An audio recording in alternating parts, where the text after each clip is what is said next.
Yes sir. ठीक है, चलिए बताइए 50th क्वेश्चन एक बार। आपको 5 मिनट दे रहा हूँ, 50 से लेकर 54 तक करिए जरा एक बार। सर आज एक बार आप क्वांटम नंबर्स का रिवीजन करा देना, मेरे को डाउट्स थे। चलिए शुरू करते हैं। पहले बात करते हैं 50th तो सबका हो गया होगा। Yes, bhai. क्या दे रखा है आपको इस क्वेश्चन में, बोलो एक बार। We are given with the wavelength, two wavelength. कितनी है? Wavelength one is 589 nanometer. Okay, lambda 2 कितना है? 89.6 9.6 nanometer. ये हो गया हमारा। आपसे पूछा क्या है फ्रीक्वेंसी?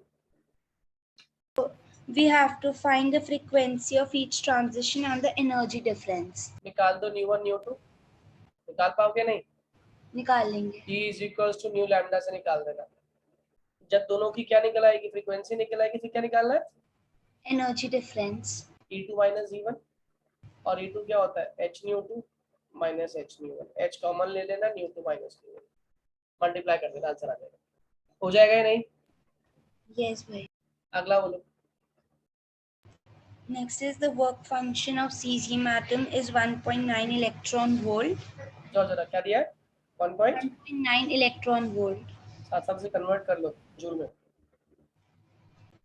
ठीक है, और We have to calculate the threshold wavelength, threshold frequency, और and if the cesium and the wavelength is also given, which is 500 nanometer of cesium atom. अच्छा, इस पे डाली होगी ना वेवलेंथ, लैम्डा 2 मान लो। With the kinetic energy and the velocity. बहुत सारे पार्ट है इसमें। And velocity. सबसे पहले तो इसे पकड़ो, न्यू नॉट, ये वर्क फंक्शन बताया ना आपको। Work Yes. Function is basically what? Energy E naught. तो E is equal to H nu होता है ना, तो E naught is equal to H naught. क्या निकल आएगा यहाँ से? New frequency. 1.9 into 1.6 into 10 power minus 19 upon 6.6 into 10 power minus 34। ये क्या निकल के आ गया? New not. न्यू नॉट आ गया तो क्या निकल जाएगा? Wavelength. कैसे? फॉर्मूला बोलो। E is equals to nu into lambda. तो lambda naught is equal to C by nu naught. C की वैल्यू बताइए, इसकी उठा के पुट कर देना। थर्ड क्या पूछा आपसे? Kinetic energy. Kinetic energy, photo electric equation है, तो क्या फॉर्मूला लगेगा? H nu minus H nu naught. New पता है आपको, दिया ना? Frequency lambda दे रखा है ना? कोई बात नहीं, HC बाय लैम्डा कर दो, HC कॉमन हो जाएगा, जाएगा. 1 upon lambda minus 1 upon lambda naught. निकल आएगी काइनेटिक एनर्जी? नहीं, जल्दी बोलिए। निकल आएगी. निकल आएगी। और क्या पूछा आपसे लास्ट पार्ट में? Velocity. काइनेटिक एनर्जी निकाल ली आपने। Half mv square. Kinetic energy equals to half mv square, तो v is equals to under root 2ke upon m। हो जाएगा या नहीं? हो जाएगा. सभी ने कर लिया ये? प्लीज रेज योर हैंड, समझ आ गया तो जल्दी से।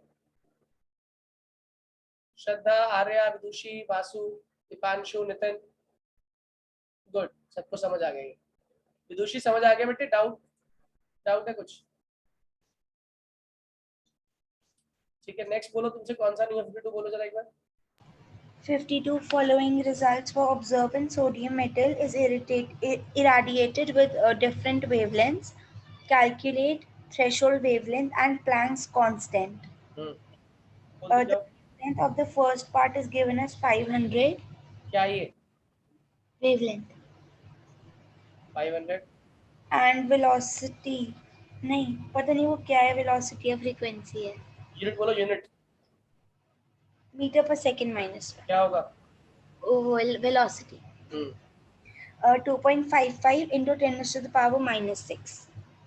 ठीक है, एक ही पार्ट है बस? नहीं, ऐसे तीन है अलग है. कौन से? एक मैं करता हूँ, बाकी आप करना। बोलो दूसरा क्या है? Second is 450 or 4.35 into 10 to the power minus 6. ठीक है, और कोई भी है? हाँ जी, 400 and 5.20 into 10 to the power minus 6. ठीक है, अब करना क्या है इसके अंदर? अब आपको पहले पूछ क्या रहा है? Threshold wavelength and Planck's constant. Lambda naught ने निकालना है, और क्या निकालना? प्लैंक कांस्टेंट निकालना है। हाँ, प्लैंक कांस्टेंट भी निकालना है? अच्छा, Yes. हाँ, सबसे पहले तो आप मुझे बताओ फॉर्मूला जो इस्तेमाल करेंगे क्या करेंगे?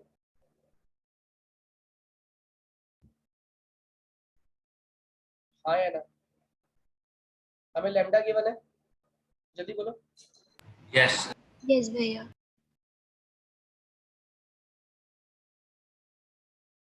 सही है, इक्वेशंस बनेंगी बहुत सारी। पहले वाले केस में 500 दिया हुआ, हाफ एम एम रहेगा। बताओ what is the value of velocity?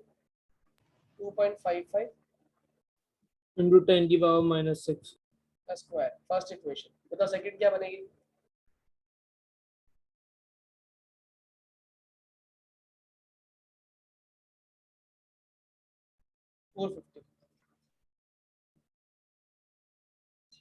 क्या लेंगे वेलोसिटी? 4.35।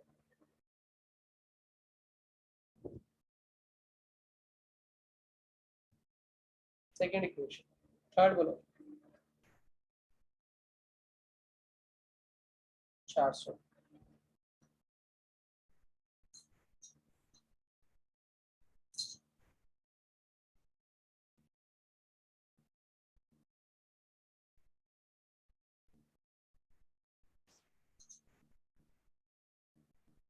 ठीक है, ये तीन इक्वेशंस आ गई, इनको डिवाइड करना शुरू कर देना। मान लो सेकंड बाय फर्स्ट कर लेना, वहां से क्या कट जाएगा आपका? एच सी कट जाएगा ना, क्या निकल आएगा? लैम्डा नॉट निकल आएगा। निकाल पाओगे नहीं? Yes, भैया. यहाँ से लैम्डा नॉट निकाल लेना और उस लैम्डा नॉट को उठा के किसमें पुट कर देना? Put lambda not in any equation, what will you get? H. मेरी बात समझ आ गई? आ गई सर. भैया एक बार फिर से बता दीजिए. दो इक्वेशंस कोई भी ले लो, सेकंड और फर्स्ट को डिवाइड कर लो आपस में। इसमें एच सी जैसे मान लो इसको डिवाइड ही कर लेता है यहाँ पे, तो ये खत्म, ये खत्म, एम खत्म, एम खत्म, हाफ खत्म, हाफ खत्म, तो खाली क्या रह जाता है हमारे पास? ये इसको सॉल्व कर लेते हैं ना, ऊपर ही हो जाएगा लैम्डा नॉट माइनस 500। देखो ये बना lambda naught minus 500 upon 500 lambda naught. सही है? Yes, भैया. पहले वाले केस में यही आएगा। इक्वल्स टू कितना आ रहा है? 2.55 इंटू 2.55 इंटू 10⁻12, क्योंकि स्क्वायर था ना, मल्टीप्लाई कर दिया मैंने उसको। ये आ गई इक्वेशन। और दूसरी क्या बनेगी, जल्दी बोल दो? Lambda naught minus 450 upon 450 lambda naught equal to कितना हो जाएगा? 4.35 into 4.35 into 10⁻12। Am I clear? Yes भैया. अब इसको डिवाइड कर पाओगी या नहीं? जल्दी बोलो। जी हो जाएगा. सॉल्व कर दीजिए, आंसर आ जाएगा। अगला बोलो क्या है question, quickly. Next question. The ejection of the photoelectron from the silver metal in the photoelectric effect experience can be stopped by applying a voltage of 0.35 volt when the radiation of 256.7 nanometer is used. Calculate the work function for silver metal. ये क्या दे दिया आपको? Lambda, है ना? तो पहले मैं ई निकाल लेते हैं वहां से। एच सी बाय लैम्डा, ये पता, ये पता, ये पता, ई निकल के आ गया, आया ना? Yes, भैया. Yes, sir. इसने इजेक्ट किया था इलेक्ट्रॉन को बाहर। जल्दी बोलो। देखो 0.35 अगर उसको मैं स्टॉपिंग वोल्टेज दे रहा हूँ तो वो इजेक्ट होने से रोक पा रहा है या इजेक्ट होने दे रहा है? जल्दी बोलिए। देगा. रोक देगा। इसका मतलब जो हमारी एनर्जी आ रही है, इस एनर्जी में से वो वोल्टेज माइनस कर दूंगा तो ऑटोमेटिकली वर्क फंक्शन ही तो है। जब Yes. इजेक्ट नहीं हो रहा इसका मतलब क्या है? तो इसका वर्क फंक्शन है। तो ये जो आप एनर्जी निकाल रहे हो, इस एनर्जी में से वो वोल्टेज माइनस कर दो, क्या निकल के आ जाएगा? Work function. खत्म। कॉमन सेंस का क्वेश्चन था, थोड़ा दिमाग लगाओगे तो आंसर निकाल पाओगे हाथों हाथ। अगला बोलो क्या है? If the photon of wavelength 150 picometer strikes an atom and one of its inner bound electron is ejected out with a velocity of 1.5 into 10 to the power meter per second. ठीक है, Calculate the energy with which it is bound to the nucleus. किस energy से ये bound है? पहले तो आपको lambda पता, तो तुरंत पहली चीज क्या निकाला करो हमेशा? Energy. एनर्जी, सही है। अब उसको वेलोसिटी दी तो क्या निकाल लोगे? Kinetic energy. हो जाएगा या नहीं? हो जाएगा।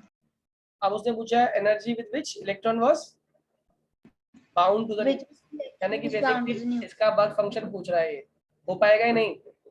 ये E2 निकाल रहे हो आप, ये काइनेटिक एनर्जी है, तो E2 minus E1 equal to kinetic energy होता है। तो बेसिकली मुझे क्या करना है? E2 माइनस काइनेटिक एनर्जी, ये निकालना है। ये आपने निकाल दिया,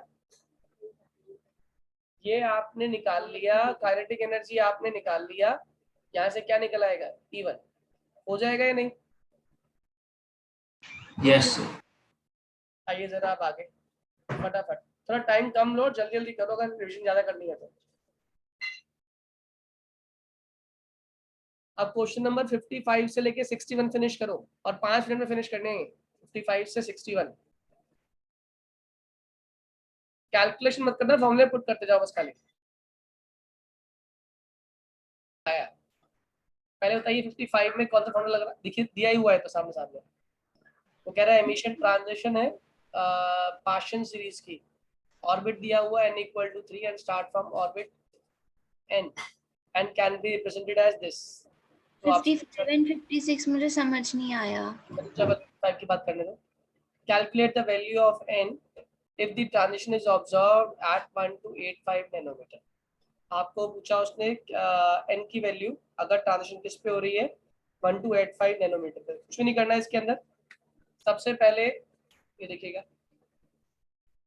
क्वेश्चन बोलते जाएगा मुझे। ये दिख रही है स्क्रीन? वही Yes, sir. है। देखिए, सबसे पहले इस क्वेश्चन में मुझे n की एक वैल्यू पता है। कितना बताया उसने? n की वैल्यू 3, ठीक है। n की वैल्यू दे रखी है हमें। अब न्यू का फॉर्मूला क्या होता है? न्यू का फॉर्मूला आपको दिया हुआ था इस क्वेश्चन में, 3.29 × 10 पावर 15 15 ब्रैकेट में 1/3 square minus 1/n square value दी हुई है। N square. अब न्यू का फॉर्मूला एक और भी होता है, c by lambda. Lambda. c पता है आपको, लैम्डा की वैल्यू 1285 × 10 पावर -9, न्यू की वैल्यू आ गई, ठीक है। तो अब यहाँ पे न्यू की जगह जहाँ पे फॉर्मूला था ना क्वेश्चन, इस क्वेश्चन में इस न्यू की वैल्यू को उठा के यहाँ पुट कर दो, यहाँ से n निकाल लो। निकाल पाओगे या नहीं? Yes, sir. आसान क्वेश्चन था। अच्छा बोलो 56 में क्या दिक्कत हुई? 56 मुझे समझ ही नहीं आया क्वेश्चन। क्वेश्चन रीड तो कर दो, इंग्लिश समझ नहीं आई ये बताओ। नहीं मुझे समझ नहीं आया कि कैसे अरे करना है। रीड कर दे बहन, रीड कर दे बस। Calculate the wavelength for the emission transition if it starts from the orbit having radius 1.3225 nanometer and ends at 211.6 picometer. है? 211.6 picometer. और ये किसमें था? यही पाइकोमीटर था। Name the series, नहीं वो नैनोमीटर है। Name the series to which this transition belongs and the region of the spectrum. पहले R1 R2 दे रखा, फॉर्मूला लगा दो। क्या होता है formula? A naught n square upon z. a naught n square upon, a naught की value बोलो। 52.9 into 10 raised to the power -12 upon z, into n square upon z. n क्या है? n1 square, right. और R2 था, जल्दी से बोलो। 52.9 into 10 power -12 into n2 square square upon z। R1 बताया आपको कितना है? 1.3। एक काम करो, इसे कन्वर्ट करो पिकोमीटर में। हो गया है पिकोमीटर, ये भी पिकोमीटर ही है, तो ये हट गई, पावर हट गई, दिखाने की जरूरत नहीं power. Into n1 square upon z, ये आ गई फर्स्ट इक्वेशन। और ये क्या बन गया? R2 की वैल्यू, ये तो दे रखा है पिकोमीटर में 211.6 equals to 52.9 into n2 square upon z. ये सेकंड इक्वेशन है, हो गया? जल्दी बोलो। यस भैया। यहाँ से n1 अपॉन n2 की वैल्यू निकाल सकते हो डिवाइड करने पे, अंडर रूट निकालना पड़ेगा, आया ना? Yes. ये n1 अपॉन n2 क्यों निकालनी है? वो इसलिए निकालनी है कि कंपेयर करने में इजी हो जाएगा।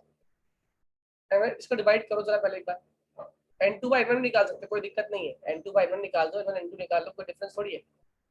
बोलो जरा डिवाइड करने में क्या आ रही है वैल्यू, बोलो एक बार। r1 upon r2 is equals to कितना हो जाएगा?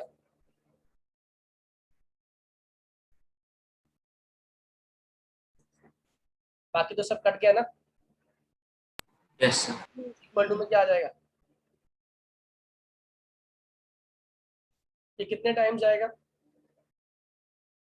ये 1322.5 है, 5, 5.5. 5.5 कैसे? 6 बार तो जा ही रहा है, 2 से Yes. कितना जाएगा, डिवाइड करो। अरे बोलो जल्दी से, Yes, sir. कितना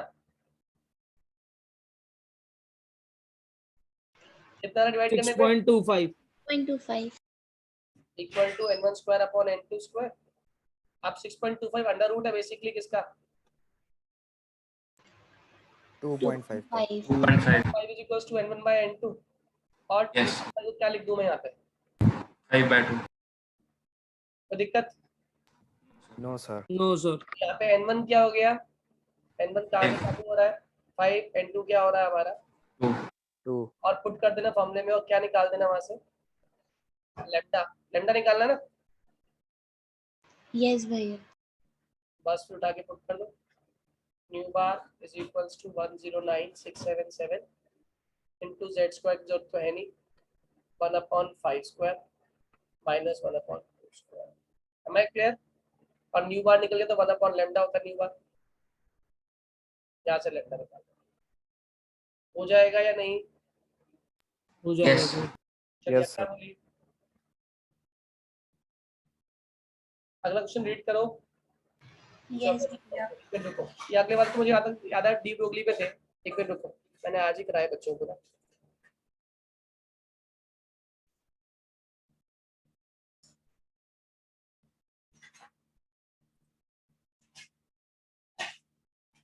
चलिए क्वेश्चन देखिए, दिख रहा है सभी को?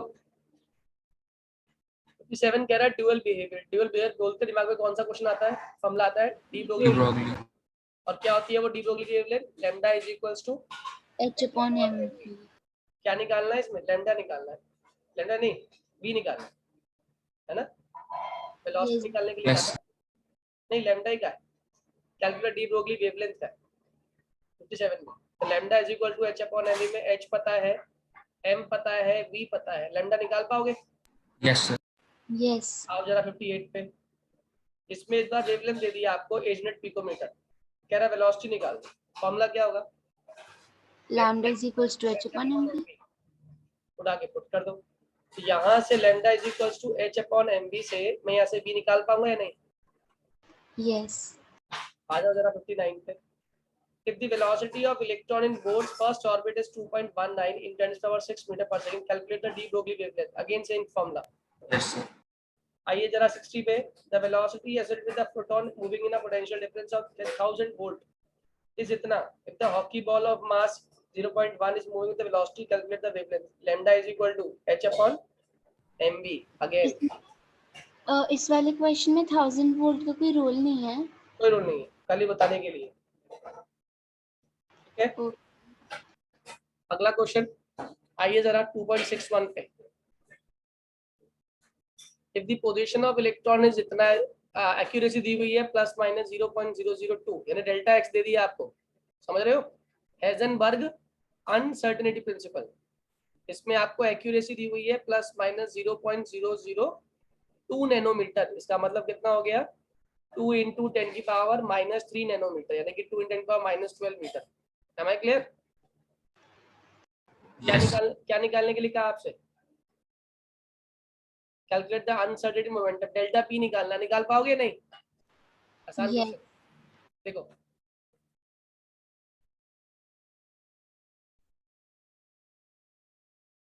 देखिए, delta X dot delta P greater than equal to H upon 4 pi होता है।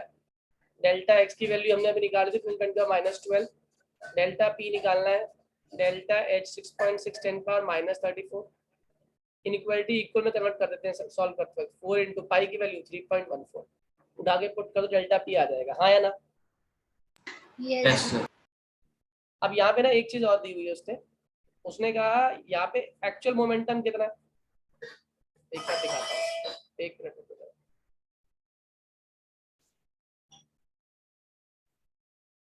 ये देखिए, इसी क्वेश्चन में उसने कह दिया suppose the momentum of electron is h upon 4 pi into 0.05 nanometre, is there any problem defining this value? क्या हम इस बात को डिफाइन कर पाएंगे? तो एक काम कीजिए, h की वैल्यू पुट करिए, पाई की वैल्यू पुट करिए और इसको सॉल्व कीजिए जरा एक बार, तो चेक कीजिएगा दोनों के बीच में क्या डिफरेंस आ रहा है। वैल्यू छोटी आ रही है या वैल्यू बड़ी आ रही है? अगर तो वैल्यू बहुत छोटी आ रही है तो हम कह देंगे अनसर्टिनिटी बहुत ज्यादा है, ठीक है ना, इसलिए इसको हम कैलकुलेट नहीं कर पाएंगे। और अगर वैल्यू नियर बाय आ रही होगी कहेंगे हाँ इसको डिफाइन कर सकते हैं। मेरी बात समझ आ रही है आप लोगों को, हाँ या ना? Yes, sir. Yes. Yes, sir. इस h अपॉन 4 पाई वाली वैल्यू को इंटू 0.05 को सॉल्व कर लेना, जो आंसर आएगा, और जो ऊपर आपने आंसर निकाला डेल्टा पी का, इन्हें कंपेयर कर देना। वैल्यू बहुत छोटी होगी तो कह देंगे चल जाएगा, वैल्यू बहुत बड़ी होगी तो कह देंगे कि अनसर्टेनिटी आ रही है इसलिए नहीं चलेगा। Am I clear? Yes, sir. चलिए क्वेश्चन नंबर 62 बहुत ही आसान है, देख के ही बता दो यहाँ पे मुझे। N4L2 किसकी बात कर रहे हैं हम? क्वांटम नंबर्स की बात हो रही है। 4D. 4D, very good. अगला N3L2, 3D. N4L1, 4P. N3L2 फिर से 3D, 3D. N4L1 3S, नहीं 3P sorry, PP. N4L1 4P. 4P. तो पहले लिख लो एक जगह पे सारे। लिख पहला लिए. पहला क्या है 4D, दूसरा 3D, फिर 4P, फिर 3D, फिर 3P, फिर 4P, यही है ना? Yes, भैया. Yes, sir. अच्छा, आप मुझे बताओ एनर्जीज को अरेंज करना है इनका। सबसे छोटे N+L की वैल्यू किस में आ रही है? N+L सबसे कम किस में है? फिफ्थ पार्ट में। 3S. 3S आ रहा है, 3P है, सॉरी 3S में 3P, 3P. तो फिफ्थ पार्ट सबसे पहले भरेगा। Yes, sir. पार्ट कौन भरेगा? सेकंड और फोर्थ में दोनों में N+L की वैल्यू 5 आ रही है इवन, क्योंकि देखो है तो थर्ड पार्ट में भी N+L की वैल्यू 5, लेकिन किसका N छोटा हो चुका है? Second part. सेकंड और थर्ड, यानी कि इनकी इक्वल हो गई, यानी कि एक टाइम पे भरे जाएंगे, हाँ या ना? अरे जल्दी बोलो। Yes, sir. Yes, भैया. कईयों को समझ नहीं आ रहा, एक बार देखो जरा। तो सर फोर्थ और सिक्स्थ एक साथ होगी। पहले क्या था हमारा, जल्दी बोलते जाओ। पहला पार्ट क्या था? 4D. दूसरा 3D. फिर 3P. नहीं सर 4P. फिर 3D. फिर 3P. और 4P. अब सबसे छोटा ये फिफ्थ वाला Yes, sir. है ना, तो फिफ्थ को सबसे पहले भरेंगे। फिर अब देखो इसमें चेक करते हैं, 4P में हो गया 4+1, 3D में हो गया 3+2 और 3D में हो गया 3+2, राइट? आया ना? Yes, sir. ये भी 4P था, पक्का 4P है थर्ड वाला भी? हाँ तो ये भी 4P है, तो ये भी कितना हो गया 4+1 5, सही है। तो पहले फिफ्थ को किया आपने, फिर कंपटीशन किस में है? 3D में, तो ये तो बराबर ही हो गया यार। मान लो ये सेकंड है और ये फोर्थ है, तो आपने लिख दिया सेकंड इक्वल टू फोर्थ, कोई दिक्कत तो नहीं है?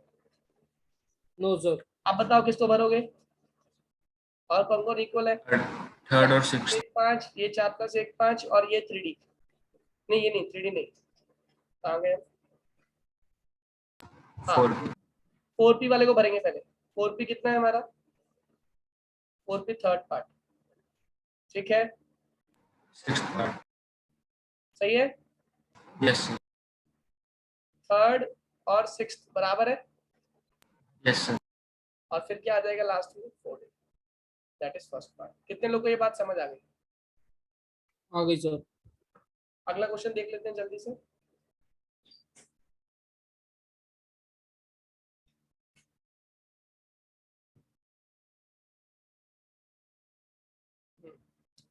The bromine atom possesses 35 electrons. It contains 6 electrons in 2p orbital, 6 electron in 3p orbital, and 5 electron in 4p orbital. So these electrons experience the lowest effective nuclear charge. जो जितना दूर है ना, उसके ऊपर लगने वाली फोर्स ऑफ अट्रैक्शन उतनी कम हो जाएगी.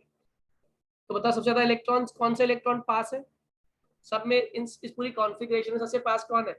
1s2. 1s 2s 2p है ना. सबसे दूर कौन है इस समय? 4p. 4p. तो सबसे कम इफेक्टिव न्यूक्लियर किस पे लगेगा? 4p. Because it is the distance from the nucleus is highest in case Yes. of. अगला बताओ, among the following pair of orbital which will experience the largest effective nuclear charge, 2s और 3s, सबसे ज्यादा किस पे लग रही होगी फोर्स? सबसे ज्यादा 2s. बहुत बढ़िया. 4d और 4f. 4d. 4d कैसे बताया? 4d पास है. 4d पास है. 3d and 3p. 3p. 3p क्यों?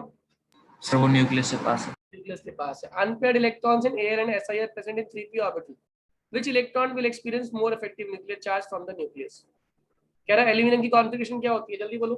What is the configuration of aluminium?